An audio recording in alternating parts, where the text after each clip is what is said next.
Welcome back everyone to my channel. Today we are gonna do a dyeing experiment because on the cycling path next to my house, this winter we had the big ice storm and they just decided to cut all the dead branches and dead trees that fell over.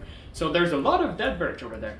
And I went full goblin mode earlier today and I got some birch bark, well, with the with the wood still on it, because I need the cambium, because apparently you can dye pink with birch bark. So this is gonna be today's experiment. I got some water heating right now. I have some alpaca fiber scouring at the moment, and then I'll be more denting it. But yeah, let's experiment with birch bark. First time I do it. But I heard you can get pink and sometimes yellows, or more often yellows and sometimes pink. Let's find out. Hopefully it's gonna be easier than the pomegranate that I tried with last time. So yeah, let's hope we get pink. While we wait for the water to heat up, let's check what we have.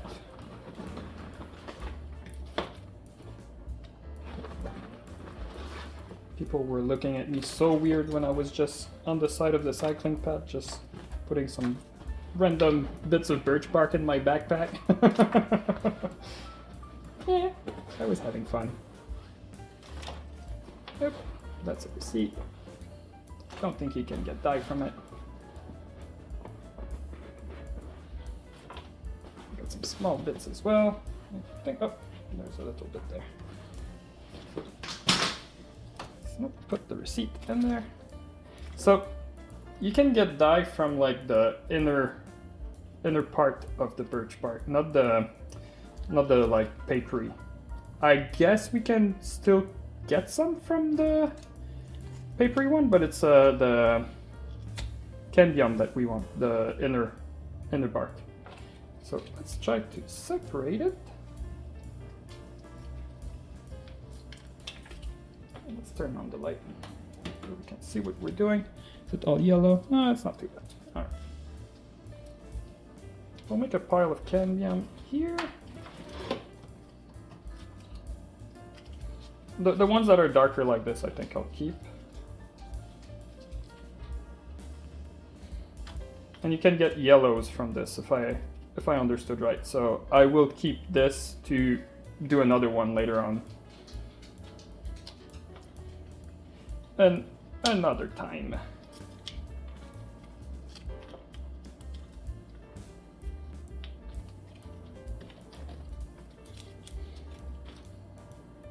And we definitely don't want any wood in there, because I don't know if it would do anything, but I'm scared it would soak up the dye, and we do not want that.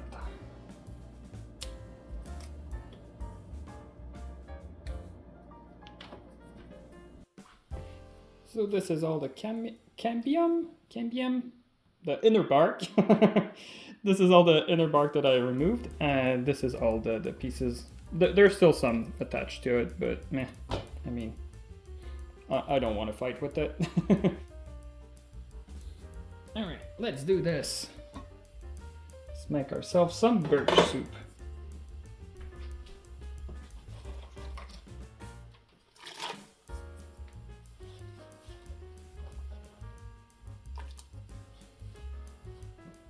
And I don't have my fan on right now just because you wouldn't be able to hear me. But as usual, always have a fan on. Always use some dedicated pots. This one I do not cook food in it. And dedicated, this is my tongs that I only use for dye because we never know.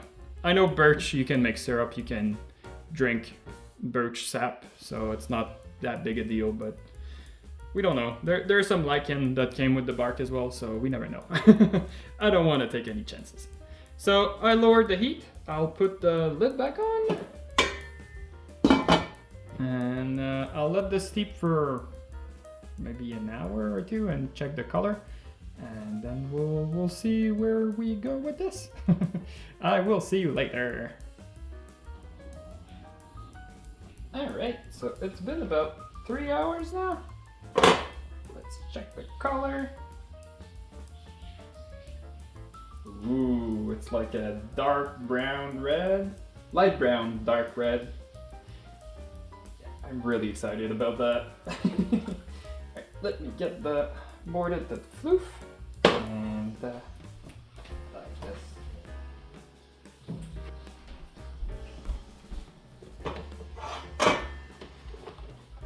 Here's my mordant that floof.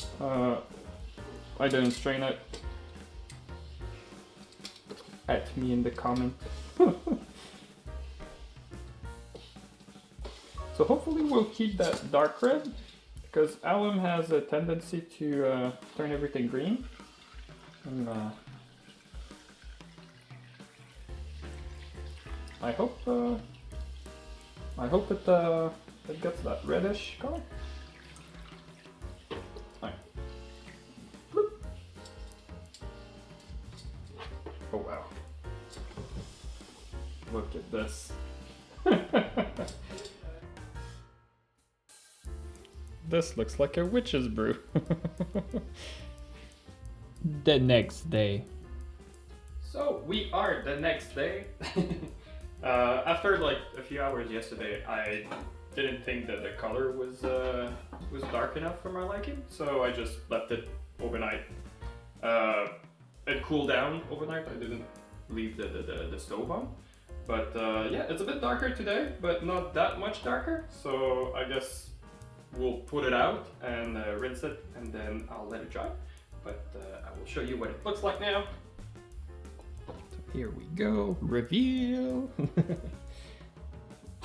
So if I pull it out of here, like you can see, it's a beautiful pink hue, light pink, but it's not as dark as the water was. And if I pinch it, like we can see, it's gonna be a lighter shade of pink.